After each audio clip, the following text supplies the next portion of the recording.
Hello students. पिछले video में हम लोग ने मैथमेटिकल लॉजिक खत्म कर लिया था। Second chapter that is matrix, हम लोग मैट्रिक्स बाद में स्टार्ट करेंगे बच्चा, क्योंकि थर्ड चैप्टर जो है ना डिफरेंशिएशन, वो एग्जामिनेशन पॉइंट ऑफ व्यू से ज़्यादा इंपॉर्टेंट है। तो पहले हम लोग डिफरेंशिएशन कवर कर लेते हैं। मैट्रिक्स भी आएगा, मैट्रिक्स का भी वीडियो आएगा, बट बाद में। अभी हम लोग पहले डिफरेंशिएशन करेंगे because it is more important than matrix examination point of view से। आगे जो तुम्हारा पूरा मैथ्स 1 है, डेट इज़ तुम्हारा इंटीग्रेशन, तुम्हारा application of derivative, definite integration, application of definite integral, differential equation, ये पूरा का पूरा मैथ्स 1 डिफरेंशिएशन पे बेस्ड है। डिफरेंशिएशन तुमको आएगा तभी तुमको आगे के चैप्टर्स आएंगे, इसीलिए this chapter is more important than matrix. अभी के लिए डिफरेंशिएशन हम लोग स्टार्ट कर रहे हैं। So in this video we are going to start the chapter called differentiation, that is your third chapter, तुम्हारे मैथ्स 1 का थर्ड चैप्टर। ना इस वीडियो में ना हम लोग कोई एक्सरसाइज नहीं करेंगे, नो कोई भी एक्सरसाइज नहीं, 3.1 3.2 कुछ भी नहीं करेंगे। इस एक्सरसाइज में we are just going to see the basic concepts of differentiation. तुम लोग को पता है डिफरेंशिएशन तुम्हें 11th स्टैंडर्ड में भी था, you are having differentiation chapter in 11th standard. पर मुझे पता है कि मोस्टली स्टूडेंट्स जो होते हैं वो 11th स्टैंडर्ड में डिफरेंशिएशन नहीं पढ़ते, इसीलिए ये वीडियो तुम्हारे लिए बहुत ज़्यादा, अगर तुमने 11th में डिफरेंशिएशन पढ़ा है तो ठीक है, you can skip this video, तुम लोग डायरेक्टली एक्सरसाइज पे जा सकते हो। पर फिर भी मैं एक बार बोलूँगा कि अगर तुमने 11th में पढ़ा भी है तो तुम्हें रिविजन की ज़रूरत होगी, और जिन्होंने नहीं पढ़ा उनके लिए तो must this chapter, this video is a must for them. क्योंकि डिफरेंशिएशन का जब तक आपको बेसिक कॉन्सेप्ट नहीं समझेगा कि डिफरेंशिएशन क्या है, क्यों है, कैसे बेसिक कैलकुलेशन कैसे करते हैं डिफरेंशिएशन में, तब तक हम लोग चैप्टर पे तो जा ही नहीं सकते। क्योंकि ये चैप्टर क्योंकि 11th में था ना, इसलिए 12th में स्टार्टिंग ही थोड़ा हायर लेवल से होता है, थोड़ा हायर लेवल से स्टार्ट करते हैं, क्योंकि लोअर लेवल तो ऑलरेडी 11th में हो चुका है। तो इस वीडियो में जो लोअर लेवल वाला पार्ट था ना, उसको कवर अप करने की कोशिश करेंगे, जितना कम टाइम हो सके उतने कम टाइम में। समझ में आया? Let us start. तो सबसे पहले आज के वीडियो में हम लोग समझने की कोशिश करेंगे द कॉन्सेप्ट बिहाइंड डिफरेंशिएशन। क्या समझेंगे? सबसे पहले the concept behind differentiation. Differentiation का कॉन्सेप्ट क्या है, मतलब क्या है डिफरेंशिएशन का, करते क्यों है, रीज़न क्या है उसको करने के पीछे, उन चीज़ों को पहले समझने की कोशिश करते हैं। देखो बेटा, मैथमेटिक्स मैंने देखा कुछ बच्चे होते हैं, कुछ बच्चे क्या मोस्टली लोग जब मैथमेटिक्स के क्वेश्चन सॉल्व करने बैठते हैं, हम लोग मैथमेटिक्स हम लोग क्यों क्वेश्चन सॉल्व करते हैं? Okay, we have to find X का वैल्यू फाइंड करना है, इसलिए हम लोग क्वेश्चन सॉल्व कर रहे हैं, वाई की वैल्यू निकालनी इसलिए क्वेश्चन सॉल्व कर रहे हैं। बट जो भी मैथमेटिक्स आप अपनी बुक में करते हो वो रियल लाइफ में कहीं ना कहीं यूज़ हो रहा है। जो भी प्रॉब्लम्स आप अपनी बुक में सॉल्व कर रहे हो ना, वो आप मैथमेटिक्स का प्रॉब्लम नहीं सॉल्व कर रहे हो, आप एक रियल लाइफ की प्रॉब्लम सॉल्व कर रहे हो। रियल लाइफ का कोई एक प्रॉब्लम था जिसको मैथ्स के फॉर्म में आपको लिख के दिया है, आप उसको सॉल्व कर रहे हो। सो ऑलवेज रिमेंबर, आपको पता होना ज़रूरी है कि जो चीज़ आज आप बुक में कर रहे हो रियल लाइफ में कहाँ पे यूज़ होगा। क्योंकि पूरा का पूरा मैथमेटिक्स पढ़ लिया, आगे चल के अगर किसी ने रियल लाइफ का कोई प्रॉब्लम उठा के दे दिया कि चल इसको सॉल्व करके दिखा, हम लोगों को आता है सॉल्व करने, हमने मैथ्स में किया है, पर नहीं कर पाया तो क्या मतलब। इसीलिए let us first understand the concept of differentiation, कि डिफरेंशिएशन के पीछे कॉन्सेप्ट क्या है, मतलब क्या है डिफरेंशिएशन का। डिफरेंशिएशन समझने से पहले आपको एक लेटर समझ में आना चाहिए, दिस स्मॉल डी। क्या बोला मैंने? Small D. I am not talking about capital D, हम लोग किसकी बात कर रहे हैं? Just about small D. इस स्मॉल डी को आपको समझना पड़ेगा। आपको पता है मैथमेटिक्स में this small D is a very special symbol, बहुत ही स्पेशल सिंबल है। पता है स्मॉल डी का यूज किस लिए करते हैं? Small D denotes small, small D है ना, स्मॉल डी स्मॉल लेटर है, ये किसको डिनोट करता है? स्मॉल को। स्मॉल यानी छोटा, कोई छोटी सी क्वांटिटी, कोई क्वांटिटी अगर बहुत छोटी सी है तो उसके साथ हम लोग क्या लगाते हैं? स्मॉल डी का यूज़ करते हैं। किसका यूज़ करते हैं? स्मॉल डी का। अगर कोई क्वांटिटी बहुत ही छोटी हो, इसका मतलब क्या हुआ, ध्यान से समझने की कोशिश करना। मान लो मेरे पास एक लाइन है, मेरे पास एक लाइन है, that line is starting from here and वो यहाँ तक जा रही है। देखो, this is a line, this is line L. ये क्या है? Line L. अबे लाइन एल तो बड़ी दिख रही है मुझे, यहाँ पे देखो दिख रहा है, इतनी बड़ी लाइन है ना। हो सकता है इसकी लाइन की, अगर लाइन सेगमेंट एक है तो इसकी लेंथ कितनी हो सकती है? 5 centimetre, 10 centimetre, may be 50 centimetre और 100 सेंटीमीटर, मुझे नहीं पता, कुछ तो लेंथ होगी इसकी, लेकिन बड़ी ही होगी क्योंकि मुझे दिख रहा है इतनी बड़ी लाइन मैंने बनाई है, बड़ी ही लाइन होगी। तो हम लोग इसको किससे डिनोट कर रहे हैं? हम लोग इसको डिनोट कर रहे हैं एल से। किससे डिनोट कर रहे हैं? एल से। लेकिन अगर मैं ऐसा करूँ कि मैं इस पूरी लाइन में से एक छोटा सा टुकड़ा ले लूँ, छोटा सा हिस्सा, मान लो मैंने यहाँ से लेकर यहाँ तक का ये इतना हिस्सा मैंने बाहर निकाले, ये देखो भले ये छोटा है पर इसी लाइन का हिस्सा है ना। Now this will be called as, L तो रहेगा ही, बस इस एल के आगे क्या लग जाएगा, D. This would be called as D L. इसको हम लोग क्या बुलाएंगे, डी एल बुलाएंगे। वाई डी एल, क्योंकि वो पूरे एल यानी पूरे लाइन का एक स्मॉल पार्ट है यार ना। डी का मतलब क्या, स्मॉल पार्ट, किसी चीज़ का छोटा सा हिस्सा, किसी चीज़ का बहुत छोटा सा हिस्सा। It is denoted by D. उसको किससे डिनोट करते हैं, डी से। तो मैंने क्या किया, मैंने पूरे लाइन का एक छोटा सा हिस्सा निकाला, पूरा एल था, छोटा सा हिस्सा क्या हो गया, डी एल हो गया। छोटा सा हिस्सा क्या हो गया, डी एल हो गया। अच्छा मान लो एक और एग्जांपल लेते हैं। मान लो मेरे पास एक वो है, मान लो वापस से एक लाइन है मेरे पास। इस लाइन को मैंने बोला एम, क्या बोला मैंने, एम। अगर मैंने इसका एक छोटा सा टुकड़ा काट के निकाला तो एक ऐसा, तो इसको क्या बोलेंगे, इसको बोलेंगे डी एम। अगर मेरे पास एक लाइन होती है एक्स, अगर मान लो मेरे पास एक लाइन होती है ऐसे करके एक्स, इस लाइन का नाम क्या है, एक्स। इसका छोटा हिस्सा कहीं से, मान लो यहाँ से एक छोटा सा हिस्सा काट लिया, this would be called as D X. D X मतलब क्या, डी मतलब small part of X, D मतलब स्मॉल पार्ट और X small part of X, X का एक छोटा सा हिस्सा। D M small part of M, D L small part of L. समझ में आया, डी मतलब क्या, स्मॉल पार्ट, छोटा सा हिस्सा। किसी भी चीज़ के छोटे से हिस्से को we denote using D. Mathematics में हम लोग उसको किससे डिनोट करते हैं, डी से। और डी कहाँ लगता है, उसके बाद लगता है क्या, एल डी बोलेंगे क्या, नहीं, डी एल, डी स्टार्टिंग में लग जाता है। स्मॉल पार्ट ऑफ एल ऐसे रीड करेंगे ना, तो पहले स्मॉल पार्ट आना चाहिए, डी फिर एल। ये डी का कॉन्सेप्ट आपको समझ में आया। Now why do we use D, हम लोग ये डी का यूज़ करते क्यों है आखिर, मतलब स्मॉल पार्ट निकालने की ज़रूरत क्या है ना। दिमाग में एक सवाल आएगा कि अगर ये बड़ी सी लाइन है तो छोटा सा ये हिस्सा स्मॉल पार्ट लेने की ज़रूरत ही क्या है। ना आप स्मॉल पार्ट लोगे ना डी की ज़रूरत पड़ेगी। स्मॉल पार्ट क्यों ले रहे हो, डायरेक्टली पूरे लाइन की बात करो ना। छोटा सा हिस्सा लेके क्या कर लोगे, उसकी भी वो भी तो समझ में आना चाहिए, छोटे से हिस्से का करेंगे क्या। नाउ लेट अस कंसीडर, मान लो कि you are in a class. मान लो आप एक किसी क्लास के ना, आप क्लास टीचर हो। मान लो आप क्या हो, क्लास टीचर हो। आपके क्लास में 50 बच्चे बैठते हैं। You are a class teacher, ध्यान से समझना इस चीज़ को। यू आर क्लास टीचर और आपके क्लास में देयर आर टोटल 50 स्टूडेंट्स। कितने बच्चे बैठते हैं आपके क्लास में, 50 बच्चे बैठते हैं। ये टोटल स्ट्रेंथ है आपके क्लास की, 50 बच्चों की। अब आपको पता है एग्ज़ाम आने वाला है, सेमेस्टर के एग्ज़ाम्स आने वाले हैं। तो पता है ना, एक सेमेस्टर के एग्ज़ाम से पहले क्लास टीचर आती है, बोलती है कितना पोर्शन हुआ है बता दो, कितना पोर्शन बाकी है, कितना हो चुका है। टीचर पोर्शन पता लगाती है ना, सिलेबस कितना ख़त्म हो चुका है, ताकि उस हिसाब से सेमेस्टर का पेपर बन सके। तो मान लो अभी आप भी क्लास टीचर हो, तो आपको भी पता लगाना है कि कितना सिलेबस ख़त्म हो चुका है, कितना पोर्शन कवर अप हो चुका है। तो आप क्लास में जाओगे, है ना, सीधी बात है, क्लास में जाए बिना नहीं पता चलेगा आपको। और क्लास में जाने के बाद देयर आर टोटल 50 स्टूडेंट्स। कितने बच्चे, 50 बच्चे। क्या आप हर एक बच्चे के पास जाके पूछोगे कि बच्चा बताओ कितना पोर्शन हो चुका है, तुम बताओ हिस्ट्री में कितना हुआ, तुम बता दो हिस्ट्री में कितना हुआ, तुम भी बता दो। ऐसे 50 लोगों से जाके हिस्ट्री का पोर्शन निकाला, फिर 50 से जाके ज्योग्राफी का निकाला, सबका लिख लिख के रख रहे हैं।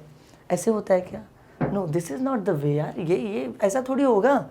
ऐसे तो पता चलेगा आपको 3-4 दिन तो आपको सिर्फ सिलेबस निकालने में चला जाएगा। मतलब आपका दिन में अगर एक लेक्चर है तो 3-4 दिन का एक लेक्चर आपका सिर्फ सिलेबस निकालने में चला जाएगा। एग्जाम कब लोगे, ऐसा थोड़ी होता है।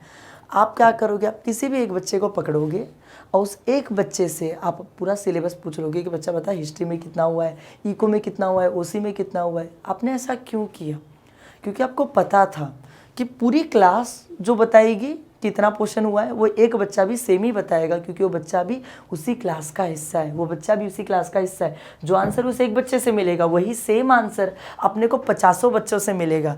तो हम लोग क्यों 50 को सॉल्व कर, 50 से पूछने जाए, एक से पूछ के काम चल रहा है ना। Same thing happens in mathematics. Mathematics में भी सेम चीज़ होती है। मान लो एक लाइन है, क्या मान लिया मैंने, एक लाइन है। देखो ये अपने एक्सेस हो गया, है ना। ज़्यादा एक मिनट दिमाग में ज़्यादा ना लोड मत लेना, अरे क्या बना रहे हो sir, X axis Y axis, समझने की कोशिश करो बस मैं क्या बोल रहा हूँ। ये तो सबको पता है, एक्स एक्सेस है वाई एक्सेस है, इस पर दिमाग मत लगाओ। यहाँ पर एक लाइन है, यहाँ पर क्या है, एक लाइन है। This line is A B. ये लाइन का नाम क्या है, ए बी। अब मैथ्स में क्या होता है मालूम है, हम लोगों को कभी कभी इस लाइन का स्लोप निकालना पड़ता है। क्या निकालना पड़ता है, इस लाइन का स्लोप। ना व्हाट इज स्लोप? स्लोप तो हम लोग पढ़ चुके हैं, हमने 10th में भी पढ़ा है, 11th में भी पढ़ा है। जिसको नहीं पता समझो, स्लोप यानी होता है ढाल। ना व्हाट इज ढाल?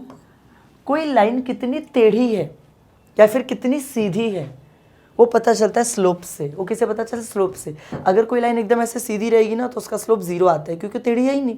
थोड़ा सा टेढ़ा रहेगा उसका स्लोप बढ़ेगा, और टेढ़ा रहेगा स्लोप और बढ़ेगा, और टेढ़ा रहेगा स्लोप और बढ़ेगा, और रहेगा तो स्लोप और, मतलब यहाँ पे 0 होता है स्लोप। जैसे जैसे लाइन टेढ़ी होती जाती है स्लोप क्या होते जाते हैं? बढ़ते। तो स्लोप सीधे सीधे ढाल दिखाता है, ढलान दिखाता है कि लाइन कितनी टेढ़ी है, लाइन कितनी टेढ़ी है। तो मैथमेटिक्स में बहुत बार ऐसा होता है ना कि अपने को ये स्लोप निकालना पड़ता है कि अब आपसे किसी ने पूछा बताओ ए बी जो लाइन है उसका स्लोप क्या है, ए बी जो लाइन है उसका स्लोप क्या है। तो पता है मैथमेटिक्स में 10th स्टैंडर्ड में जब हम लोग स्लोप सॉल्व करते थे ना तो हम लोग पूरे लाइन का स्लोप निकालते थे। हम लोग पूरे लाइन का यूज़ करते थे, ए का और बी का, और फिर हम लोग स्लोप निकालते थे। अगर आपको याद हो तो मैं बताता हूँ 10th स्टैंडर्ड में होता था ये जो ए होता था ये क्या होता था? x1, y1। नहीं याद है तो देखो, एक पॉइंट है ना, पॉइंट में 2 कोऑर्डिनेट होंगे, x coordinate y coordinate, x1 या y1। अब b क्या होगा? b हो जाएगा x2 और y2। अब आप जब स्लोप निकालोगे ना तो आप स्लोप ऐसे निकालोगे, स्लोप का फॉर्मूला होता था y2 माइनस y1 अपॉन में x2 minus x1, this y2 minus y1 upon x2 minus x1। इस फार्मूले को देख के रख लो, ये फार्मूला आगे काम आएगा, आपको इसी साल काम आएगा। फिर भी देखो अभी फिलहाल डिफरेंशिएशन पे फोकस करो कि ओके तो ऐसे स्लोप निकालते थे। तो इस बार मैंने ए और बी का मतलब मैंने पूरी लाइन का यूज़ कर लिया स्लोप निकालने के लिए। लेकिन मुझे एक बात बताना, एकदम अच्छे से ध्यान से सोचना और समझना, अगर इस पूरे लाइन का स्लोप नहीं निकाल कर मैं सिर्फ यहाँ से लेके यहाँ तक ये जो इतना हिस्सा बच रहा है, देखो ये जो इतना बच रहा है, इतना ये सिर्फ अगर मैं इतने पार्ट का स्लोप निकालूं तो मुझे एक बात बताओ, क्या आंसर अलग आएगा? पूरे लाइन का स्लोप निकालने पे जो आंसर आया और इतने का स्लोप निकालने पे जो आंसर आया वो अलग आएगा क्या? ऑफ कोर्स ये बात है, बिल्कुल भी अलग नहीं आएगा। क्यों नहीं आएगा? क्योंकि यार स्लोप क्या बताता है? स्लोप बताता है कि लाइन कितनी टेढ़ी है। अब जितनी टेढ़ी ये लाइन है, अरे उतनी टेढ़ी तो ये भी है ना। इसका स्लोप निकालो, इसका स्लोप निकालो, चाहिए तो और छोटा कर दो। मान लो सिर्फ इतने का स्लोप निकालो, सिर्फ इतने का, और छोटा कर दिया तो भी आंसर वही आएगा जो पूरी लाइन का आया था। तो मुझे एक बात बताओ, व्हाट इज़ बेटर? बेटर क्या है? पूरे लाइन का स्लोप निकालना बेटर है कि छोटे से पार्ट का स्लोप निकाल लो तो बेटर है? छोटे से पार्ट का निकालना बेटर होगा, कैलकुलेशन आसान हो जाती है, कैलकुलेशन बहुत ज़्यादा आसान हो जाती है अपनी, पता है। और यहीं पर हम लोग यूज़ करते हैं द कॉन्सेप्ट ऑफ डी। हम लोग यहीं पर किसका कॉन्सेप्ट यूज़ करते हैं? डी का, स्मॉल पार्ट का। आप समझा मैं इसका स्मॉल पार्ट क्यों निकाल रहा था, इसका स्मॉल पार्ट? क्योंकि कुछ कैलकुलेशन सब सिर्फ स्लोप में ऐसा नहीं होता है, स्लोप में नहीं, ऐसी हज़ारों चीज़ें हैं, हज़ारों ऐसे फॉर्मूले हैं, हज़ारों ऐसे कैलकुलेशन है जहाँ पर आप पूरी क्वांटिटी को लेने की जगह छोटा सा हिस्सा भी ले लोगे ना तो आंसर सेम मिलेगा जो पूरे को लेकर मिलने वाला था। जैसे आपके क्लास वाले एग्जाम्पल में था कि आप 50 बच्चों से पूछोगे तो भी वही आंसर मिलेगा, एक बच्चे से पूछोगे तो भी वही आंसर मिलेगा। तो पूरे क्लास लेने की जगह छोटा सा हिस्सा लेके एक छोटे से एक बच्चे को उठा के पूछ लिया। वैसे ही पूरे लाइन का स्लोप निकालने की जगह एक छोटे से हिस्से का स्लोप निकाल लिया। मैथमेटिक्स में ऐसा बहुत सारी जगहों पे होता है, स्लोप के साथ होता है, तुमको होता है प्राइस, डिमांड, सप्लाई, सबके साथ ऐसा होता है। हम लोग तो कॉमर्स से है ना, प्राइस, डिमांड सबके साथ ऐसा होता है, सब हम लोग पढ़ेंगे बाद में। पर फिलहाल we have to understand the concept of D. आपको डी समझ में आएगा तो मुझे लगता है इतने तक आपको एक बात तो अच्छे से क्लियर हो गई होगी कि डी का मतलब होता है स्मॉल पार्ट। डी का मतलब क्या होता है? Small part. जब भी किसी के साथ लगाव मिलेगा तो स्मॉल पार्ट, मैंने बोला D L, small part of L. मैंने बोला D X, small part of X. मैंने बोला D T, small part of T. मैंने बोला D Y, small part of Y. आसान है, एकदम इजी है। डी का कॉन्सेप्ट समझ में आया अपने को। अब समझते हैं डिफरेंशिएशन को। अब किसको समझेंगे? डिफरेंशिएशन को। अब अपने चैप्टर पे आते हैं। वैसे अभी भी हम लोग अपने चैप्टर पे ही थे, बस चैप्टर का भी बेसिक, चैप्टर के बेसिक का भी तो कुछ बेसिक था ना, वो पढ़ रहे थे। अब समझते हैं what is differentiation. What is differentiation, उसको समझने की कोशिश करते हैं। अब डिफरेंशिएशन में हम लोग पता है क्या करते हैं? मान लो मैंने आपको एक इक्वेशन लिख के दिया, एक फंक्शन लिख के दिया। मान लो मैंने ऐसा लिख दिया, y is equals to X plus 5। मैंने ऐसा डाल दिया इक्वेशन। ये इक्वेशन एक फंक्शन मान लो, एक इक्वेशन मान लो, ऐसा मैंने आपको लिख के दिया। तो इसमें मुझे एक चीज़ समझ में आ रही है, अगर x की जगह पे मैं 1 डाल दूँ, x की जगह पे मैं क्या डाल दूँ, 1 डाल दूँ, तो y की वैल्यू कितनी आ जाएगी बताओ, 1 + 5, y की वैल्यू कितनी आ जाएगी 6। ध्यान से देखना, अगर x की जगह 1 लिखोगे तो y क्या हो जाएगा 1 + 5, यानी y की वैल्यू क्या आ गई 6 आ गई। ध्यान से सुनना, मैंने x की वैल्यू कितनी डाली थी 1, y की वैल्यू कितनी आ गई 6 आ गई। अगर मैं x की जगह पे 2 डाल दूँ तो 2 + 5 7 आ जाएगा, x की वैल्यू 2 डालूँ तो आंसर y का कितना आ रहा है 7 आ रहा है। अगर x को मैं 3 डाल दूँ तो y कितना आ जाएगा 3 + 5 8 आ जाएगा। मैंने x 3 डाला तो y कितना आ रहा है 8 आ रहा है। आप एक चीज़ को देख पा रहे हो, जैसे जैसे मैं x की वैल्यू चेंज कर रहा हूँ, देखो मैंने x की वैल्यू चेंज कर दी, 1 था 2 कर दिया 3 कर दिया, वैसे वैसे y की भी वैल्यू चेंज हो रही है। जैसे जैसे मैं x की वैल्यू चेंज करते जा रहा हूँ वैसे वैसे y की भी वैल्यू क्या होती जा रही है, चेंज होते जा रही है। मतलब कि y, ध्यान से समझना, इसको स्टेटमेंट फॉर्म में लिखिए। इसको स्टेटमेंट में क्या लिखे, इसको स्टेटमेंट में से लिखेंगे y is changing, y change हो रहा है with respect to x, with respect to x। जो y है उसकी वैल्यू चेंज हो रही है, किसके साथ चेंज हो रही है, किसके रिस्पेक्ट में चेंज हो रही है, x के रिस्पेक्ट में। जब मैं x को चेंज करता हूं तब जाके मेरे y की वैल्यू क्या होती है, चेंज होती है। तो y is changing with respect to x, है ना, y की वैल्यू चेंज हो रही है x के साथ में। अगर मैं y का स्मॉल हिस्सा ले लूँ तो हो जाएगा dy, है ना, मतलब dy इज चेंजिंग। अगर y का स्मॉल हिस्सा लिया तो मेरे को x का भी क्या लेना पड़ेगा, स्मॉल हिस्सा लेना पड़ेगा विथ रिस्पेक्ट टू dx। मतलब कि जो dy है वो चेंज होगा विथ रिस्पेक्ट टू dx। अगर दोनों का छोटा छोटा हिस्सा ले लें तो this is changing with respect to dx, है ना। इसको मैथमेटिक्स के फॉर्म में पता है कैसे लिखते हैं, मैथमेटिक्स के फॉर्म में इसको ऐसे लिखते हैं, dy ये चेंज हो रहा है upon with respect to, upon का मतलब क्या होता है with respect to dx, with respect to dx, dy upon dx। इसका मतलब क्या कि dy is changing, dy change हो रहा है विथ रिस्पेक्ट टू dx। मतलब y का जो छोटा सा हिस्सा है वो चेंज हो रहा है किसके साथ, x के छोटे के हिस्से, x के छोटे से हिस्से के साथ। And this is your differentiation, इसी को हम लोग क्या बोलते हैं, डिफरेंशिएशन। मुझे पता है कुछ समझ में नहीं आया, what is this, dy upon dx, y is changing with respect to x, ये कैसा डिफरेंशिएशन है। होता है स्टार्टिंग में लगता है कि अरे नहीं समझ में आ रहा है। ध्यान से अभी कुछ क्वेश्चंस करेंगे, कुछ चीज़ें करके देखेंगे, अपने आप समझ में आने लगेगा। पर फिलहाल के लिए बात ध्यान से समझना। पहले याद करो, d मतलब क्या था, स्मॉल पार्ट। d का मतलब क्या था, स्मॉल पार्ट, किसी चीज़ का छोटा सा हिस्सा, किसी चीज़ का छोटा सा हिस्सा। अब वो चीज़ जब किसी दूसरे के रिस्पेक्ट में चेंज हो, मतलब समझो अगर मैं बात कर रहा हूँ, मान लो मैं बात कर रहा हूँ प्राइस की, तो प्राइस किसके रिस्पेक्ट में चेंज होता है, प्राइस सप्लाई के साथ चेंज होता है। प्राइस किसके साथ चेंज होता है, सप्लाई के साथ चेंज होता है। ध्यान से देखो, अगर हम लोग बात करेंगे प्राइस की, तो प्राइस तो डिपेंड करता है ना कि सप्लाई कितना है। अगर सप्लाई कम हो गया तो प्राइस क्या हो जाएगा, बढ़ जाएगा। सप्लाई ज़्यादा हो गया तो प्राइस क्या हो जाएगा, कम। नहीं तो फिर मान लो प्राइस डिमांड पे डिपेंड करता है, डिमांड बढ़ेगी तो प्राइस क्या हो जाएगा, बढ़ेगा। डिमांड घटेगी तो प्राइस क्या होगा, घटेगा। मतलब price is changing, price is changing, किसके साथ चेंज हो रहा है, with respect to demand. Price change हो रहा है with respect to demand, price demand के साथ चेंज हो रहा है। और what is price, price is P, it is changing with respect to demand, demand मतलब डी। अगर छोटा सा हिस्सा ले लूँ तो इट इज डी पी, छोटा सा हिस्सा ले लूँ तो it is D D.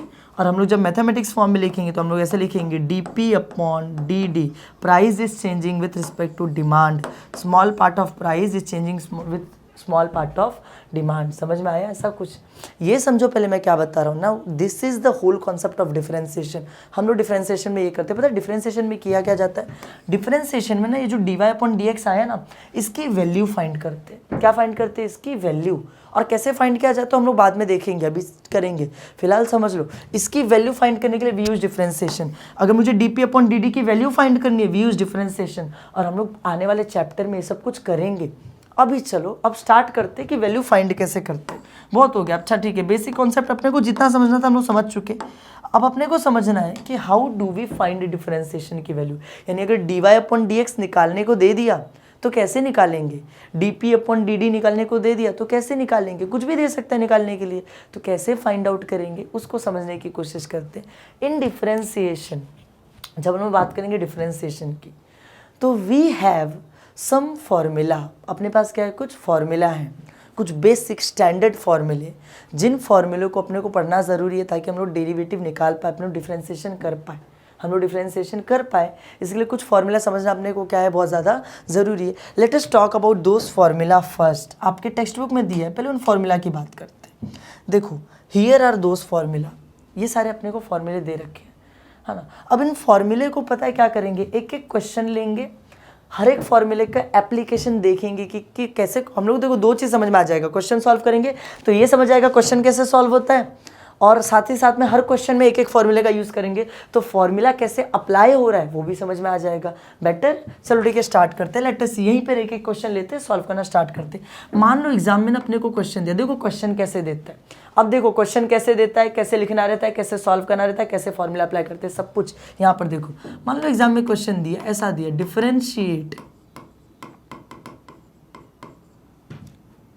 differentiate the given functions, differentiate the given functions with respect to x, ऐसा क्वेश्चन दे देगा, या फिर और ऐसे भी क्वेश्चन दे देता है, सीधे लिख देता है फाइंड dy अपॉन dx। और मुझे दोनों ही केस में पता है, देखो अगर उसने ऐसा बोला कि differentiate the given functions with respect to x, इसका मतलब क्या हुआ, मुझे डिफरेंशिएशन करना है, क्या करना है, डिफरेंशिएशन। या फिर ये पूरा लिखने की जगह सिर्फ लिख देगा फाइंड dy अपॉन dx, तो हम लोगों ने तो अभी भी पढ़ा कि डिफरेंशिएशन में dy अपॉन dx ही निकालते हैं, डिफरेंशिएशन में dy अपॉन dx निकालते हैं, तो डिफरेंशिएशन निकालने बोले या dy अपॉन dx निकालने बोले, बात तो एक ही है। तो इन दोनों तरीके से क्वेश्चन क्या होता है, दे देते हैं। अब चलते हैं फर्स्ट क्वेश्चन पे। मान लो अपने को फर्स्ट क्वेश्चन दिया, फर्स्ट क्वेश्चन अपने को ऐसा दे दिया, y is equals to, question कभी भी ऐसे ही देता है, y देता है, इक्वल टू में कुछ तो लिखा रहता है, अब ऐसा लिख दिया y इज इक्वल्स टू 10, क्या दे दिया, y इज इक्वल्स टू 10, नहीं कुछ और नंबर ले लेते, काम करते y इज इक्वल्स टू 96, बड़ा नंबर ले लेते। ऐसा अपने को क्या दिया, क्वेश्चन दिया हुआ है। अब मुझे इसका डेरिवेटिव निकालना है, मुझे इसका डिफरेंशिएशन निकालना है। Always remember differentiation is also called as derivative, differentiation को we also called as derivative. हम लोग डिफरेंशिएशन के क्वेश्चंस में कभी कभी ऐसा भी बोलते हैं कि डेरिवेटिव निकालना है, डिफरेंशिएशन निकालना है। अगर मैं बोलूँ डिफरेंशिएशन करना है मतलब वही है, डेरिवेटिव निकालना है मतलब वही है, अपने को dy अपॉन dx की वैल्यू क्या करनी है, फाइंड करनी है। तो चलो देखो क्वेश्चन ऐसा दे दिया, कैसे सॉल्व करेंगे। देखो सबसे पहले यहाँ पे मैंने लिखा सोल्यूशन, किया क्या जाता है, पहले हम लोग ना गिवन लिखते हैं, पहले क्या लिखते हैं हम लोग, गिवन। तो मैं ऐसा लिखूंगा गिवन, कॉमा करूंगा, है ना, और नीचे वाली लाइन में जो क्वेश्चन दिया था, क्या दिया था, y इज इक्वल्स टू 96, मैंने इसको लिख के रख लिया, मैंने लिखा गिवन, और जो क्वेश्चन था नीचे क्या कर लिया, कॉपी पेस्ट कर लिया। अब मुझे इसका क्या निकालना है, डिफरेंशिएशन करना है। इसका डिफरेंशिएशन करेंगे तो डिफरेंशिएशन पता है कैसे करते हैं, हम लोग यहाँ पर लिखते हैं, हम लोग यहाँ पर लिखते हैं, अपने को बताना पड़ेगा कि मैं डिफरेंशिएशन कर रहा हूँ, तो हम लोग यहाँ पे लिखते हैं, क्या लिखते हैं, देखो ऐसा लिखते हैं, DIFF, फिर एक लगेगा यहाँ पे डॉट, फिर क्या आएगा डॉट, फिर आता है W, फिर डॉट, फिर R, फिर डॉट, फिर T, फिर डॉट, और यहाँ पर आ जाएगा X। व्हाट इज दिस, क्या लिखा मैंने, DIFF मतलब डिफरेंशिएटिंग, DIFF मतलब डिफरेंशिएटिंग, मैं डिफरेंशिएट कर रहा हूँ with respect to x, with respect to x, मैं डिफरेंशिएट कर रहा हूँ विथ रिस्पेक्ट टू x। अब विथ रिस्पेक्ट टू x क्यों लिखा मैंने, क्योंकि नीचे क्या है, नीचे dx है, और अभी अभी हम लोगों ने देखा था, है ना, यहीं पे देखे थे फर्स्ट वाले में, price is changing with respect to demand, जो नीचे रहता है उसी के रिस्पेक्ट में चेंज होता है सब कुछ। तो विथ रिस्पेक्ट टू, जो नीचे रहता है उसको विथ रिस्पेक्ट टू, नीचे वाले को रिस्पेक्ट देते हैं हम लोग, ठीक है, रिस्पेक्ट नहीं देते, वैसे रिस्पेक्ट का मतलब अलग होता है यहाँ पर, फिर भी समझो, फिलहाल नीचे वाले को रिस्पेक्ट देते हैं ना, तो नीचे dx लिखा है, तो इसलिए मैंने बोला differentiating with respect to x, मैं डिफरेंशिएट कर रहा हूँ विथ रिस्पेक्ट टू x, समझ में आया। और हाँ, वो जो मैंने बोला full form differentiating with respect to x, इतना लिखने की जरूरत नहीं, हम लोग सिर्फ ऐसा लिखेंगे तो भी चलेगा, अपने को यही लिखना रहता है, एग्जाम में ऐसे शॉर्ट फॉर्म लिखा जाता है, ना कितना बड़ा हो जाएगा यार, differentiating with respect to x। सोचो उतना लंबा छोटा लाइन कौन लिखेगा, इतना लिखोगे चलेगा, दिस इज ऑफिशियल, ये शॉर्ट फॉर्म ऑफिशियल है, समझ में आया। अच्छा इसके आगे अब क्या होगा, अब मैंने डिफरेंशिएट कर दिया तो क्या होगा, यहाँ पे कुछ चेंज आएगा क्या, हाँ एक चेंज आएगा, पता है क्या चेंज आएगा, मैंने डिफरेंशिएट किसके साथ किया, विथ रिस्पेक्ट टू एक्स किया, विथ रिस्पेक्ट टू एक्स, तो ये दोनों ही साइड, लेफ्ट हैंड साइड में भी और राइट हैंड साइड में भी एक एक्स्ट्रा टर्म आ जाएगा, that is d upon dx। क्या आ जाएगा extra, d upon D X. डी अपॉन डी एक्स यहाँ पर भी आ जाएगा y के साथ, डी अपॉन डी एक्स यहाँ पर भी आ जाएगा 96 के साथ। देखो इधर डी अपॉन डी एक्स किसके साथ आया, y के साथ, इधर डी अपॉन डी एक्स किसके साथ आया, 96 के साथ, और बीच में इक्वल टू वो ऐसे ही रहेगा।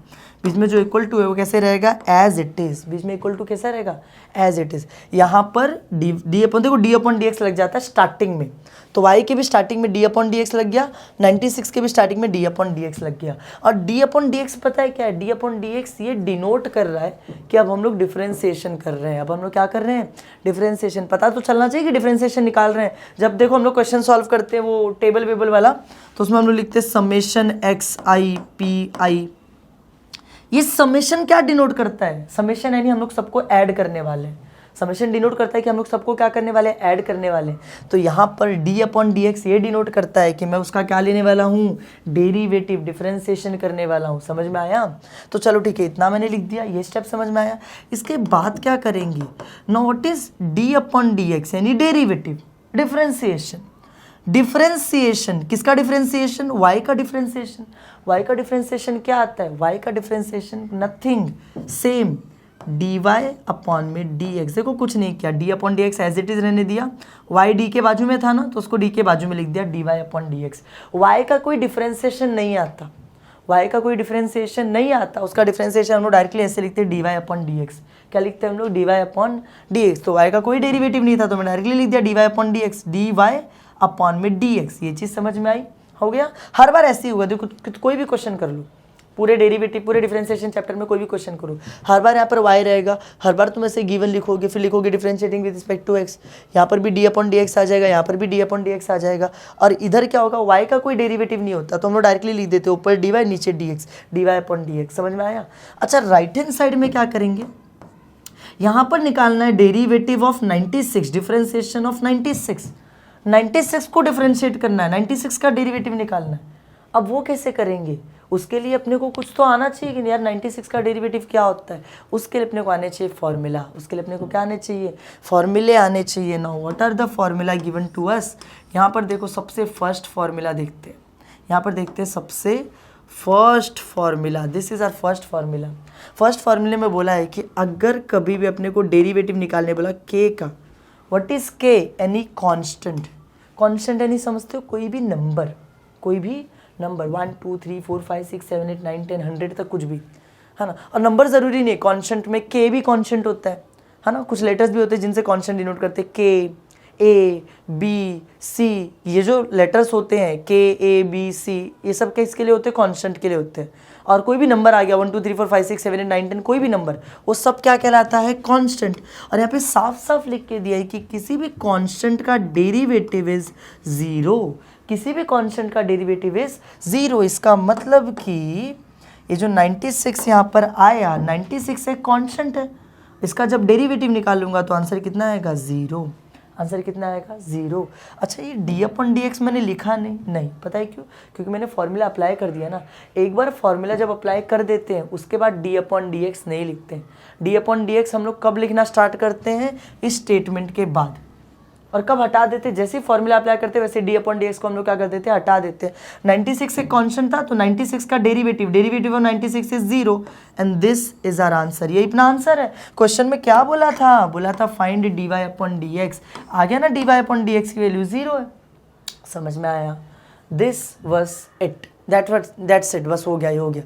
लेकिन अभी आगे और भी फॉर्मूले और बहुत सारे फॉर्मूले थे, सेकंड फॉर्मूला है, थर्ड फॉर्मूला, फोर्थ है, फिफ्थ है, सिक्स्थ है, सेवन्थ है, 8 है, बहुत सारे, सबके ऊपर एक एक क्वेश्चंस करते हैं। अपने को सारे फॉर्मूले अप्लाई करने आने चाहिए, लेकिन एक बेसिकली आपको स्ट्रक्चर समझा बेटा कैसे सॉल्व करना है।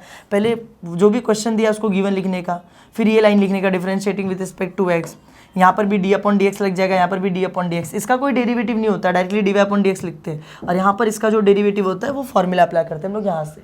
समझ में आया, चलते हैं आगे बढ़ते हैं, चलते हैं सेकंड क्वेश्चन सॉल्व करते हैं। एक और क्वेश्चन लेते हैं, सेकंड क्वेश्चन वो सॉल्व करते हैं। Now what is second question, second formula एक बार मुझे देखने देना क्या दिया है, तो उस हिसाब से मैं सेकंड क्वेश्चन देता हूँ आपको। ठीक है, चलो मान लो क्वेश्चन ऐसे दे दिया, y is equals to X, इसका डिफरेंशिएशन करो, डेरिवेटिव निकालो। तो कैसे करेंगे, तो हम लोग ऐसे करेंगे, हम लोग यहाँ पे लिखेंगे गिवन, पहले क्या लिखेंगे, गिवन में क्वेश्चन लिख के रख लेंगे y is equals to x. हो गया। इसके बाद एक लाइन लिखते थे ना, DIFF differentiating with respect to x। क्यों x? क्योंकि नीचे x है। विथ रिस्पेक्ट टू x, नीचे वाली की रिस्पेक्ट करो x। समझ में आया? अच्छा, अब क्या होगा, यहाँ पर भी लग जाएगा d/dx, किसके साथ? y के साथ, इक्वल टू यहाँ पे भी लग जाएगा d/dx, किसके साथ? x के साथ। इतना समझ में आया? अच्छा, dy अपॉन, मैंने बोला y का कोई डेरिवेटिव नहीं होता, उसको डायरेक्टली क्या लिख देते हैं, dy अपॉन में dx इक्वल टू x का डेरिवेटिव। देखो d/dx डेरिवेटिव ऑफ x, किसका डेरिवेटिव लेना है? x का डेरिवेटिव लेना है। हम लोगों ने अभी पिछले वाले चार्ट में सेकेंड फॉर्मूला पढ़ते हैं। कौन सा फॉर्मूला पढ़ते हैं? Second formula. देखो सेकेंड फॉर्मूला क्या दिया, second formula is given to x। कभी भी x का अगर डेरिवेटिव निकालने बोला तो कितना आता है? 1। x का डेरिवेटिव कितना आता है? 1। कांस्टेंट का 0, कभी x आया तो x का डेरिवेटिव इज 1। इसका मतलब कि यहाँ पर डेरिवेटिव ऑफ x कितना आ जाएगा? ये आ जाएगा 1। बस क्वेश्चन खत्म। आसान था, इजी था एकदम। x का डेरिवेटिव 1 होता है, समझ में आया? मतलब कांस्टेंट का डेरिवेटिव 0 होता है, x का डेरिवेटिव 1 होता है। चलो ठीक है, एक और क्वेश्चन करते हैं, एक और फॉर्मूले को समझने की कोशिश करते हैं। थर्ड फॉर्मूला, चलो क्या दिया अपने को थर्ड फॉर्मूले में, देखने दो। ओके, रूट एक्स दे रखा है ना। मान लो क्वेश्चन ऐसे आ गया, y is equals to root x, this is the given question. तो मैं क्या करूँगा, मैं पहले लिखूंगा गिवन। अब ये तो हम लोग सीख चुके हैं, गिवन लिखने का, y is equals to root x, जो क्वेश्चन है उसको कॉपी पेस्ट करने का। फिर यहाँ पे स्टेटमेंट क्या, DIFF differentiating with respect to x। खत्म। यहाँ पर लग जाएगा d/dx, किसके साथ? y के साथ। यहाँ पर भी लग जाएगा d/dx, किसके साथ? रूट एक्स के साथ। इतना तुम लोगों को आता है। y का कोई डेरिवेटिव नहीं होता है, तो डायरेक्टली क्या लिखते हैं, dy/dx। रूट एक्स का डेरिवेटिव क्या आएगा? पिछले वाले फॉर्मूले में दिया था, देखो थर्ड फॉर्मूला क्या लिख के दिया है। थर्ड फॉर्मूले में इट इज़ गिवन, कभी भी अपने को रूट एक्स का डेरिवेटिव निकालने बोला तो इट इज़ 1/2 रूट एक्स। क्या डेरिवेटिव आता है? 1/2 रूट एक्स। मतलब यहाँ पे रूट एक्स था, रूट एक्स का डेरिवेटिव आ जाएगा 1/2 रूट एक्स। क्वेश्चन खत्म। आसान था एकदम, समझ में आ रहा है थोड़ा भी?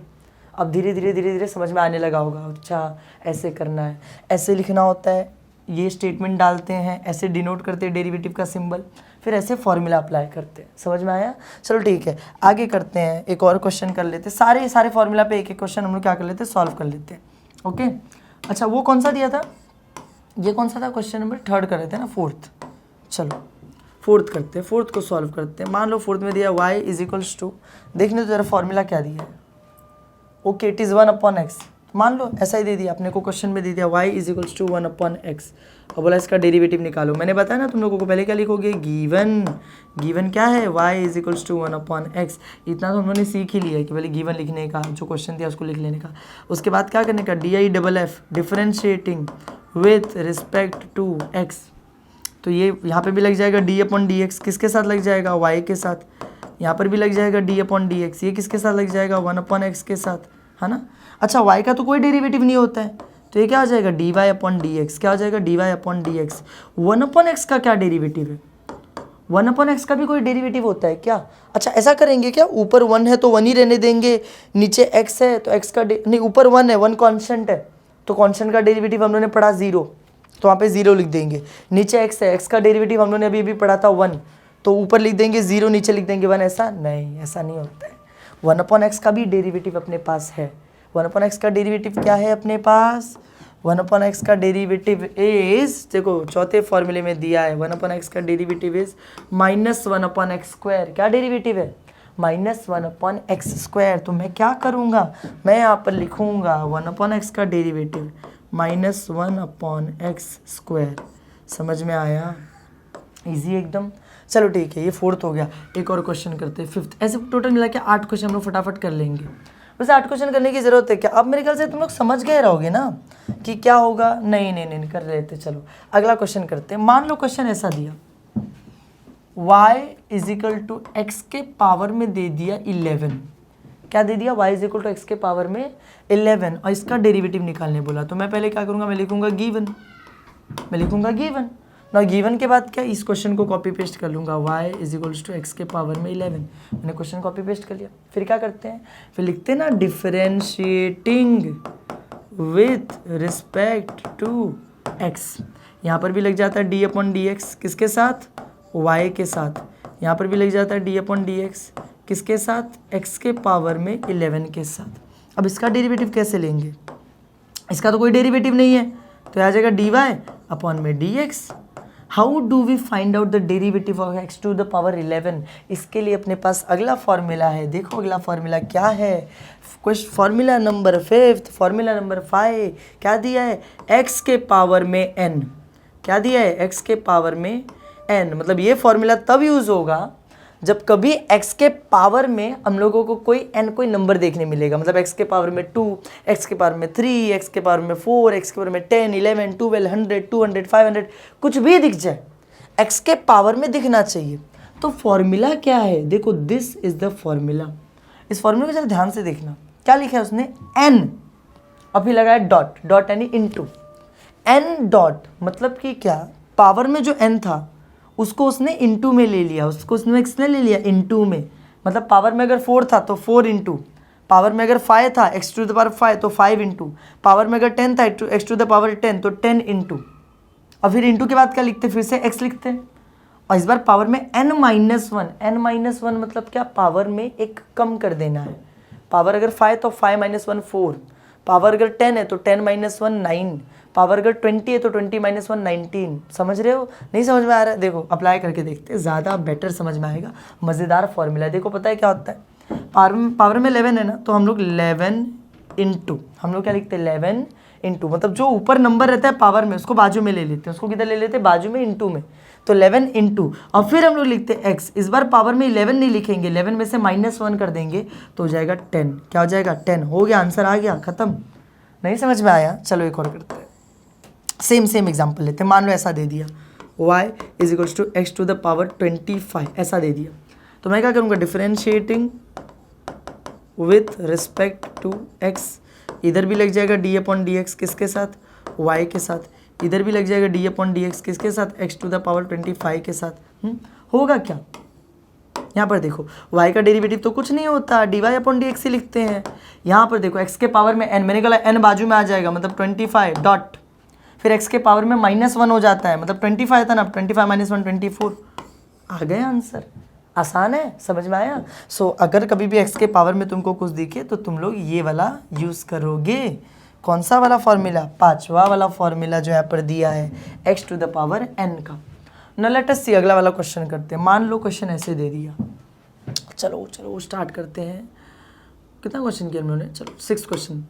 y इज इक्वल्स टू ऐसे दे दिया 5 के पावर में x, क्या दे दिया, y is equals to 5 to the power x, और बोला डेरिवेटिव निकालो, डिफरेंशिएशन करो। चलो तो मैं क्या करूँगा, मैं लिखूँगा गिवन, इतना तो हम लोगों को पता है, और गिवन क्या है, y इज इक्वल्स टू 5 के पावर में x है।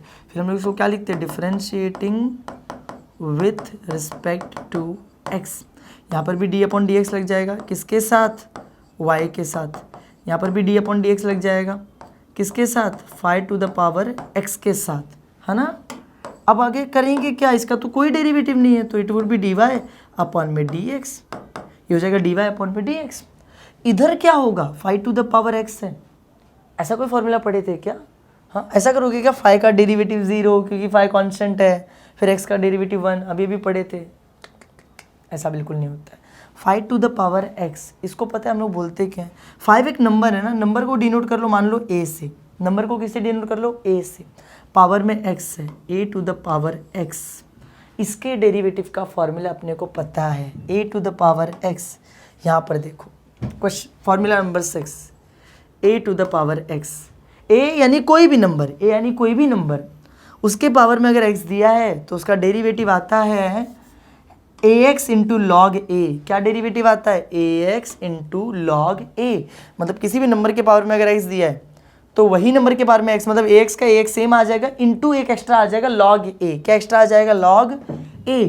तो मैं यहाँ पर क्या लिखूंगा, मैं यहाँ पर लिखूंगा सेम 5x का 5x, ax का ax यानी 5x का 5x इंटू लॉग a मेरे लिए क्या है, ये नंबर 5, तो log 5, and this is the answer. ax का डेरिवेटिव क्या है, ax इंटू लॉग a। समझ में आया, ये हम लोगों ने यूज़ किया 6th वाला formula. Now let us use 7th वाला फॉर्मूला। 7th वाला यूज़ करते, चलो क्या दिया है 7th वाला फॉर्मूला, वैसे क्या दे क्या रखा है 7th वाला formula, it is given e के पावर में x। चलो देखो क्वेश्चन ऐसा दे दिया y इज इक्वल्स टू ई के पावर में एक्स। क्या करेंगे, पहले लिखेंगे गिवन लिखेंगे और y इज इक्वल्स टू ई के पावर में एक्स जो क्वेश्चन दिया था लिख लेंगे। फिर यहाँ पे क्या लिखेंगे, differentiating with respect to x। यहाँ पर भी लग जाएगा डी अपॉन डी एक्स किसके साथ, y के साथ। यहाँ पर भी लग जाएगा डी अपॉन डी एक्स किसके साथ, ई टू द पावर x के साथ। अच्छा y का डेरिवेटिव तो मुझे पता है d Y upon D x होता है, और ई एक्स का डेरिवेटिव क्या होता है, ई टू द पावर x का डेरिवेटिव क्या होता है, पढ़ा क्या हम लोगों ने अभी तक। अच्छा ये लगाएंगे क्या, ए टू द पावर x, नहीं ये a पावर में x है, a यानी नंबर के पावर में x। यहाँ पर नंबर नहीं, यहाँ पे नीचे e है, e के पावर में x। तो e के पावर में x का डेरिवेटिव हम लोगों को पहले से पता है इन फॉर्मूला नंबर 7, ex का derivative is ex same as it is. इसका मतलब क्या हुआ, इसका मतलब हुआ कि ex का डेरिवेटिव मैं लिखूंगा ex और आंसर आ गया। समझा कुछ, ex का डेरिवेटिव ex होता है, उसमें क्या दिमाग लगाने वाली बात है, फॉर्मूला है, अपने को याद रहना चाहिए। Those are some standard formula जो अपने को याद रहने ही चाहिए। अब चलो करते हैं लास्ट एक फॉर्मूले का यूज़ करते हैं, देखते हैं क्या दिया है लास्ट वाले फॉर्मूले में अपने को। एक क्या दे रखा है लास्ट फार्मूला, log x का। ओके चलो मान लो क्वेश्चन ऐसे दे दिया y is equals to log x। Question क्या दे दिया, y is equals to log x। तो मैं क्या करूँगा, मैं लिखूँगा गिवन में मैं लिख दूंगा y is equals to log x। फिर हम यहाँ पे लिखेंगे ना differentiating with respect to x। तो यहाँ पे भी लग जाएगा d अपॉन डी एक्स किसके साथ, y के साथ। यहाँ पर भी लग जाएगा d अपॉन डी एक्स किसके साथ, log x के साथ। इतना तो अपने को आता ही है ना। उसके आगे क्या करेंगे, y का डेरिवेटिव तो कुछ नहीं होता है, तो dy अपॉन में dx as it is. log x का डेरिवेटिव क्या होता है, उसके लिए फॉर्मूला है, लास्ट वाला फॉर्मूला देखो, बताओ क्या क्या आता है डेरिवेटिव, बताओ तुम्हें, बताओ 1 अपॉन एक्स। सही बात है, क्या आता है 1 अपॉन एक्स। तो हम लोग करेंगे क्या, हम लोग log x का डेरिवेटिव लिख देंगे यहाँ पर 1 अपॉन में x and the question is over. Question is over, खत्म। समझ में आया। This was all about the given formula. Total मिला के अपने को 8 फार्मूला दिए गए थे। कितने फार्मूला दिए गए थे, 8। हम लोगों ने 8 के 8 को समझ लिया कि कौन सा फार्मूला कहाँ पर यूज़ हो रहा है और कैसे यूज़ हो रहा है। समझ में आ रहा है तुम लोगों को। देखो एक बार लाइन से वापस से सारे फार्मूला देख लेते हम लोग। कोई भी कांस्टेंट दिखा तो उसका डेरिवेटिव क्या आता है, 0। x दिखा तो x का डेरिवेटिव इज 1, रूट x का derivative 1 upon 2 root x। 1 upon x दिखा तो डेरिवेटिव क्या आएगा, -1 अपॉन x स्क्वायर। x के पावर में n है तो n को बाजू में ले लो और पावर में एक कम कर दो, यानी n minus 1। a to the power x का same a to the power x रहेगा, बस साथ में एक एक्स्ट्रा टर्म आ जाता है log a। ex का ex ही रहता है, log x का 1 अपॉन x होता है। ये सारे फॉर्मूला अपने को याद होने चाहिए ताकि हम लोग चैप्टर स्टार्ट कर पाएँ। चैप्टर तब तक स्टार्ट नहीं कर पाएंगे जब तक ये सारे फॉर्मूला नहीं याद होंगे अपने को। समझ में आ रहा है। नाउ लेट अस अंडरस्टैंड, अगर कभी अपने को क्वेश्चन, बस थोड़ा सा और टाइम, 5 मिनट और अपना सब खत्म हो जाएगा, जो भी टॉपिक बेसिक अपने को करना था खत्म हो जाएगा। देखो कभी कभी ऐसा होता है ना कि एक साथ 2-2 क्वेश्चन आ जाते हैं। यहाँ पर देखो समटाइम्स इट हैपन कि अपने को क्या होता है, अपने को क्वेश्चन ऐसा मिल जाता है y is equal to e to the power x plus log x, ऐसे दे दिया। तो इसका डेरिवेटिव कैसे निकालेंगे, देखो हम लोग पहले लिखेंगे differentiating with respect to x लिखेंगे। तो यहाँ पे भी आ जाएगा d अपॉन डी एक्स किसके साथ आ जाएगा, y के साथ। यहाँ पर भी आ जाएगा d अपॉन डी एक्स किसके साथ आ जाएगा, e to the power x plus log x के साथ, है ना। ऐसा आ गया। अब इसमें तो मुझे पता है कि यार y का कोई डेरिवेटिव नहीं होता, तो dy अपॉन डी एक्स लिख दिया। यहाँ पर क्या करेंगे, यहाँ पर ये भी है और ये भी है, और दोनों के बीच में क्या दिख रहा है, प्लस। दोनों के बीच में क्या दिख रहा है, प्लस दिख रहा है। तो यहाँ पर क्या करेंगे, इसका फॉर्मूला लगाएंगे कि इसका फॉर्मूला लगाएंगे, बीच में प्लस है तो प्लस कुछ और बन जाएगा। क्या करेंगे, कैसे केस में, ऑलवेज रिमेंबर, अगर बीच में प्लस है या फिर माइनस है, ध्यान से सुनना, अगर बीच में प्लस है या फिर माइनस है, इन दोनों ही केसेस में दोनों जो प्लस से पहले कोई एक टर्म होगा, मान लो यहाँ पे u है, प्लस के बाद एक टर्म होगा, मान लो यहाँ पे v है, इन दोनों का ही डेरिवेटिव सेपरेटली लेते हैं। कैसे लेते हैं, सेपरेटली। मतलब u वाले में u वाले का फॉर्मूला लगा देंगे, v वाले में v वाले का फॉर्मूला लगा देंगे। मतलब यहाँ पर क्या होगा, ex में ex का फॉर्मूला लगा देंगे, log x में log x का फॉर्मूला लगा देंगे, और बीच के साइन में कोई भी चेंज नहीं आता। बीच के साइन में कोई भी चेंज नहीं आता। इसका मतलब क्या, यहाँ पर मैं देखूंगा ex है ना, तो मैं देखूंगा ex का डेरिवेटिव क्या है। तो हम लोगों ने देखा था, अब मुझे याद है, अब तुम लोग को नहीं याद होगा इसलिए दिखा दे रहा हूँ। ex का डेरिवेटिव इज ex ओनली, खत्म।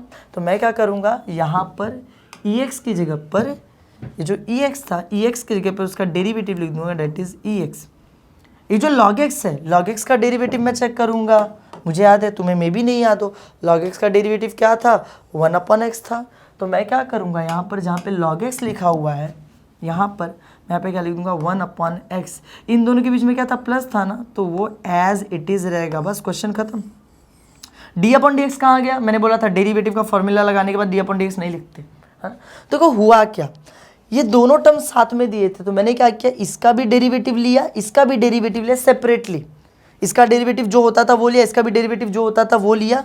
बस मैंने फ़र्क क्या था, और बीच में प्लस था तो मैंने प्लस को एज इट इज़ लिखा, कोई साइन में चेंज नहीं। मेरा बस मोटिव इतना है ना, ऐसा नहीं होता है कि बीच में प्लस है तो डेरिवेटिव के बाद माइनस बन जाएगा, माइनस है तो प्लस, ऐसा कुछ नहीं होता। प्लस प्लस ही रहता है, माइनस माइनस ही रहता है। सबका डेरिवेटिव कैसे लेते हैं, सेपरेटली। कैसे डेरिवेटिव लेते हैं, सबका सेपरेटली। प्लस में भी यही केस है, माइनस में भी यही केस है। यहाँ पे माइनस रहता, अगर मान लो यहाँ पर माइनस रहता तो भी सेम होता, यहाँ पर माइनस रहता और आंसर में भी हम लोग क्या लिखते हैं, माइनस लिखते, बस, और कुछ फर्क नहीं होता। समझा, ऐसे होता है। डेरिवेटिव सेपरेटली लो, बीच में प्लस है तो प्लस लिखो, माइनस है तो माइनस लिखो। मल्टीप्लाई के केस में ऐसा नहीं होता, अगर दोनों यहाँ पे मल्टीप्लाई हो रहे होते तो कुछ और होता, उसकी बात अभी नहीं करेंगे, वो एक्सरसाइज में देखेंगे। फिलहाल प्लस माइनस में यही होता है कि कुछ चेंज नहीं आता, सबका डेरिवेटिव सेपरेटली लेते हैं। प्लस है तो प्लस रहने दो, माइनस है तो माइनस रहने दो। और कभी कभी ऐसा होता है, देखो एक और केस, मान लो कभी कभी ना क्वेश्चन ऐसे आता है, y is equals to 6x। क्या आता है, y is equals to 6x। अब देखो, मान लो ऐसा आ गया, नहीं ऐसा आ गया, y इज इक्वल्स टू मान लो 6 log x, ऐसा आ गया। तो हार्ड क्वेश्चन लेते हैं, y is equal to 6 log x। इसका डेरिवेटिव कैसे निकालेंगे, मैं लिखूंगा differentiating with respect to x। यहाँ पर भी लग जाएगा d/dx किसके साथ, y के साथ। यहाँ पर भी लग जाएगा d/dx किसके साथ, 6 log x के साथ। किसके साथ, 6 log x के साथ, है ना। अब यहाँ पे तो इसका तो कोई डेरिवेटिव होता नहीं, तो dy/dx हो जाएगा। यहाँ पर ये 6 है और ये क्या है, log x है। मुझे पता है 6 एक कांस्टेंट है, और कांस्टेंट का डेरिवेटिव क्या होता है, 0, हमने अभी भी पढ़ा था। और log x का डेरिवेटिव अभी धीरे देखिए, log x का 1/x होता है, कांस्टेंट का 0 होता है, log x का 1/x होता है। अब ये दोनों साथ में है, तो क्या करूँ, एक बार 6 का डेरिवेटिव ले लूँ, 0 लिख दूँ, एक बार log x का डेरिवेटिव लेके 1/x लिख दूँ, ऐसा नहीं चलेगा। ये दोनों क्या हो रहे हैं, मल्टीप्लाई। दोनों क्या हो रहे हैं, मल्टीप्लाई। हमेशा याद रखना, अगर कोई भी कांस्टेंट किसी फंक्शन के साथ मल्टीप्लाई हो रहा है, कोई भी कांस्टेंट अगर किसी फंक्शन के साथ क्या आ रहा है, मल्टीप्लिकेशन में है, तो उस कांस्टेंट का डेरिवेटिव नहीं लिया जाता, उस कांस्टेंट का डेरिवेटिव नहीं लिया जाता। इसका मतलब क्या होगा कि 6 को हम लोग एज इट इज लिखेंगे, डेरिवेटिव हम लोग किसका लेंगे, log x का, और log x का डेरिवेटिव क्या आता है, 1/x। फिर आंसर आ जाएगा dy/dx is equals to 6 1 6 upon में x। समझ में आया। हाँ, अगर यहाँ पे अब देखो मैंने क्या किया, अगर यहीं पे मान लो ऐसा दिया रहता, मान लो एक केस ले लो कि यहीं पर अगर क्वेश्चन ऐसा दिया रहता, 5 इंटू कुछ मतलब 5x दिया है, तो मैं क्या करता, यहाँ पे लिखता d/dx 5x के साथ होता। अब ये दोनों मल्टीप्लाई हो रहे हैं और ये कांस्टेंट है, तो मैंने बोला मल्टीप्लिकेशन में कभी भी कांस्टेंट का डेरिवेटिव नहीं लेते हैं, तो 5 का डेरिवेटिव नहीं लेंगे, 5 एज इट इज रहेगा। और जो x है, x का डेरिवेटिव कितना आ जाएगा, 1, 5 1 जा 5। This would be your answer. समझ में आया। ऐसा प्लस माइनस के केस में नहीं होता। अगर यहाँ पे ऐसा दिया रहता 5 प्लस x, तो उसका तो मैंने तुमको सिखाया, अभी सिखाया मैंने कि 5 का डेरिवेटिव अलग से लेंगे, x का अलग से लेंगे, तो 5 का डेरिवेटिव 0 हो जाएगा, x का डेरिवेटिव 1 हो जाएगा, दोनों के बीच में प्लस है तो प्लस रहेगा, 0 + 1 1 आएगा। समझे। प्लस माइनस में नहीं होता, लेकिन मल्टीप्लिकेशन में हमेशा रिमेंबर, मल्टीप्लिकेशन में कांस्टेंट का डेरिवेटिव नहीं लिया जाता। मल्टीप्लिकेशन में कांस्टेंट का डेरिवेटिव नहीं लेते, जो बाजू वाला फंक्शन रहता है सिर्फ उसका डेरिवेटिव लेते हैं। और बस विद दिस हम लोगों को जितनी भी बेसिक चीज़ें पढ़नी थी डिफरेंशिएशन में, वो सब खत्म हो चुका है। Now we are ready to start with the chapter, with the exercise part. तो हम लोग अगले वीडियो में करेंगे, ये वीडियो पहले ही बहुत लंबी हो चुकी है। मिलते हैं नेक्स्ट वीडियो में। अगर वीडियो पसंद आए तो वीडियो को लाइक करना, चैनल को सब्सक्राइब करना। Thank you.